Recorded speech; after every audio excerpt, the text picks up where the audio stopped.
व्यापारी बहू। अब कुछ मत पूछ विमला।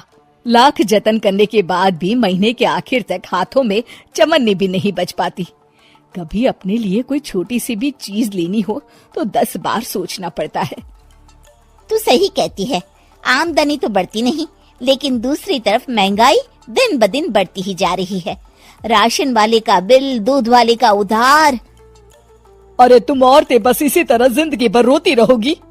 खुद के पैरों पे खड़े होने की सोचो, तब तुम्हें पैसों के लिए किसी का मुंह नहीं देखना पड़ेगा। अरे तू इतनी बड़ी बड़ी बातें कर रही है, तू ही बता दे हम क्या करें। हम औरतें चाहे तो कोई छोटा मोटा व्यापार कर सकती हैं, जैसे कि साड़ी बेचने का। सुधा की बातें सुन सब औरतें हंस पड़ती हैं। ना भाई ना, मेरे पति को ये सब पसंद नहीं है, वो तो मुझे मार डालेंगे। दूसरी औरतें भी विमला की बात से सहमति जताती है और साड़ी का व्यापार करने से मना कर देती हैं। अगले दिन सुधा अपनी सास से ये बात कहती है, बस अब यही काम रह गया था, सारा दिन यही सब सोचती रहती हो। अरे बड़ी आई साड़ी बेचने वाली। तभी वहाँ सुधा का पति विवेक आता है। अपनी माँ की बात काटते हुए कहता है, अरे माँ, सुधा ठीक ही तो कह रही है। अगर ये साड़ियों का व्यापार करना चाहती है तो इसमें क्या गलत है। मुझे तो सुधा की बात पसंद आई। अरे मजाक है क्या व्यापार करना? अच्छे अच्छों की खटिया खड़ी हो जाती है। मैंने दुनिया देखी है। बेटा तुम लोग ज्यादा हवा में मत उड़ो, और फिर साड़ियाँ खरीदने के लिए पैसे कहाँ से लाएगा? तुम उसकी चिंता मत करो माँ, मैं देख लूंगा। अगले दिन विवेक अपने एक दोस्त से कुछ पैसे उधार लेकर साड़ी के कारखाने से बहुत सारी साड़ियाँ खरीद लाता है। ये लो सुधा, तुम्हारा ऑनलाइन अकाउंट बन गया है। अब लोग घर बैठे तुमसे साड़ियाँ खरीद सकते हैं। ये तो बहुत अच्छी बात है। हाँ, और इतना ही नहीं, मैंने इसमें सभी नई डिजाइन की साड़ियों की फोटो भी अपलोड कर दी है। अब बस तुम देखती जाओ। कुछ दिनों के बाद, नमस्ते, मुझे सुधा जी से मिलना है। ओहो, तू कौन है और मेरी बहू से तुझे क्या काम है? माँ जी, मैं सुधा जी से साड़ियाँ खरीदने आया हूँ। अरे बड़ा बेवकूफ है तू, इतना बड़ा मीना बाजार छोड़कर यहाँ साड़ी खरीदने आया है। तेरा ऊपर का कोई पेच ढीला है क्या? अरे माँ जी, आप नहीं जानती, आजकल ऑनलाइन का जमाना है, समय और पैसे दोनों की बचत होती है। तभी वहाँ सुधा आ जाती है। सुधा बिरजू को साड़ियाँ दिखाती है। क्या बात है सुधा बहन जी, आपके पास तो बहुत ही सुंदर सुंदर साड़ियाँ हैं। एक काम करिए, ये वाली दे दीजिए और ये वाली भी। छोड़िए, एक काम करिए, ये सभी ही दे दीजिए। सुधा की सास हैरान रह जाती है। अरे इतनी साड़ी का तू करेगा क्या? अरे माँ जी, मेरी बीवी पहनेगी। अरे कितनी बीवियां है तेरी? माँ जी आप भी ना, बीवी तो एक ही है। पहले तो मैं 2-4 साड़ियाँ लेने आया था, लेकिन अब पूरी 20 साड़ियाँ ले जा रहा हूँ। ये लीजिए सुधा बहन जी, आपके पैसे, चलता हूँ। धीरे धीरे सुधा के द्वारा घर में खोली गई छोटी सी दुकान चल पड़ती है और देखते ही देखते सुधा के घर ग्राहकों की लाइन लग जाती है। पैसों की आमदनी देख सुधा की सास की आंखें फटी की फटी रह जाती है। जा बहू, अब तू थोड़ा आराम कर ले, इन लोगों को मैं साड़ियाँ दिखा देती हूँ। माँ जी आप? अरे हाँ हाँ, अब जा भी। इस तरह सुधा की सास भी उसके कारोबार में हाथ बटाने लगती है। देखो सुधा, तुम्हारा व्यापार तो चल पड़ा। पिछले कुछ महीनों में इतनी कमाई हुई है कि तुम्हें यकीन नहीं होगा। सच? हाँ, और तुम्हें पता है माँ, दोस्त से लिया हुआ उधार भी चुकता करके अच्छे खासे पैसों की बचत भी हो गई है। सुधा की सास अपनी बहू और बेटी की कामयाबी पर बड़ा खुश होती है। बहू की तरक्की देख के मैं बहुत खुश हूँ बेटा। तूने साबित कर दिया कि अगर पति का सपोर्ट मिले तो पत्नी कुछ भी कर सकती है। जी माँ जी, आपने बिल्कुल सही कहा। रजनी को बचपन से ही पेंटिंग का बहुत शौक था। वो हमेशा से ही पेंटर बनना चाहती थी, पर उसके माँ और पिताजी ने उसको कभी भी इस चीज के लिए सपोर्ट नहीं किया। और उसकी शादी नीरव से हो गई। नीरव रजनी को बहुत प्यार करता था, पर रजनी हमेशा चुपचाप ही रहती। वो इस शादी से खुश नहीं थी। वो ये शादी नहीं करना चाहती थी। उसे तो हमेशा से पेंटर जो बनना था। अपने इस सपने को वो नहीं पूरा कर पाई, इसलिए वो हमेशा उदास रहती थी। रजनी, बहुत ही बढ़िया फिल्म लगी है, कल देखने चले? नहीं जी, कल मुझे बहुत काम है, मैं नहीं जा पाऊंगी। अच्छा तो कोई बात नहीं, संडे को चलते हैं।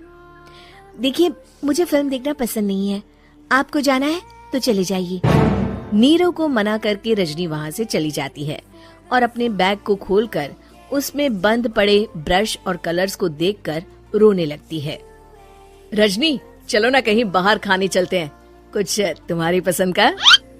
जी, मुझे नहीं जाना, मेरी तबीयत ठीक नहीं है। रजनी वहाँ से चली जाती है। नीरव को समझ नहीं आता कि रजनी उससे इतना दूर क्यों रहती है। वो जब भी उसके साथ वक्त बिताना चाहता है, रजनी कोई ना कोई बहाना बना देती है। एक दिन घर पर कोई नहीं था। रजनी घर का सारा काम जल्दी से खत्म कर लेती है। घर पर अकेले होने के कारण वो सोचती है कि वो आज पेंटिंग करेगी। वो अपने कमरे में जाकर पेंट ब्रशेस और कलर्स निकालकर जैसे ही कलर मिक्स कर रही होती है कि दरवाजे पर बेल बज जाती है। अब कौन आ गया इस वक्त? इतनी मुश्किल से तो मुझे पेंट करने का मौका मिला है। रजनी दरवाजा खोलती है तो उसकी सास अपनी सहेलियों के साथ खड़ी होती है और सब घर के अंदर आ जाते हैं। अरे बहू, सबको शरबत बनाकर पिला दे, बाहर तो बड़ी गर्मी है। उफ। जी। रजनी पेंट ना कर पाने से उदास हो जाती है। उसे गुस्सा भी आ रहा होता है कि उसने इस शादी के लिए हाँ क्यों कह दी। वो रसोई में जा रही होती है कि उसकी सास उसे रोकती है। बहू, सबके खाने का भी इंतजाम कर लेना, आज का लंच तो ये सब यही करेगी। हाँ। रजनी बिना कुछ कहे रसोई में चली जाती है। सबके लिए खाना बनाती है। सब खाना खाते हैं और रजनी घड़ी देखती है कि ये सब कब जाएंगे ताकि वो अपनी पेंटिंग कर सके। जब शाम होती है तब सब चले जाते हैं अपने घर। अरे बहू, सब तेरे खाने की तो बहुत तारीफ कर रहे थे, सबको बहुत अच्छा लगा खाना। आपको मुझे सुबह बताना चाहिए था ना कि आपकी सहेलियां आ रही हैं। पता भी है कितना वक्त लगा सारा खाना बनाने में। अरे बहू, तू ऐसे कैसे बात कर रही है मुझसे? तो और कैसे बात करूं? मैं इस घर की कोई नौकरानी नहीं हूँ कि इतना काम करूंगी। रजनी अपने कमरे में जाकर दरवाजा बंद कर लेती है। शाम को जब नीरव आता है तो उसकी माँ उसे पूरी घटना के बारे में बताती है। क्या रजनी ने आपसे इस तरह बात की माँ? हाँ, और पता नहीं उसे क्या हो गया है, शाम से बाहर भी नहीं आई है। मैंने तो कई बार आवाज दी, खाना भी नहीं खाया उसने। तू ही बात करके देख ले बेटा। नीरव अपने कमरे का दरवाजा खटखटाता है। रजनी, दरवाजा खोलो, मैं हूँ। रजनी दरवाजा खोलती है और फिर वापस जाकर अपने बिस्तर पर लेट जाती है। रजनी, माँ से बात करने का ये क्या तरीका है? मैंने कोई गलत बात नहीं की है। अरे तुम क्यों ऐसे बर्ताव कर रही हो सबके साथ? क्या तुम इस शादी से खुश नहीं हो? रजनी कुछ नहीं बोलती। अरे बताओ मुझे रजनी, क्या ये शादी तुम्हारी मर्जी के खिलाफ हुई है? हाँ, मैं ये शादी कभी नहीं करना चाहती थी। तुमसे क्या, मैं किसी से भी शादी नहीं करना चाहती थी। रजनी रोने लगती है। चुप हो जाओ रजनी, बताओ मुझे, तुम क्यों नहीं करना चाहती थी शादी? रजनी बेड के नीचे से अपने पेंटिंग्स, कलर्स, ब्रश, पेपर्स निकालती है। इतने में उसकी सास भी कमरे में आ जाती है। ये देख रहे हो, ये थे मेरे सपने। मैं पेंटर बनना चाहती थी, पर माँ पापा ने कभी सपोर्ट नहीं किया और मेरी शादी करवा दी। मेरे सारे सपने टूट गए। हर वक्त बस गुस्सा आता रहता है मुझे। मैं जानती हूँ कि आप लोगों की इसमें कोई गलती नहीं है, पर मैं क्या करूँ, मुझे समझ में नहीं आता।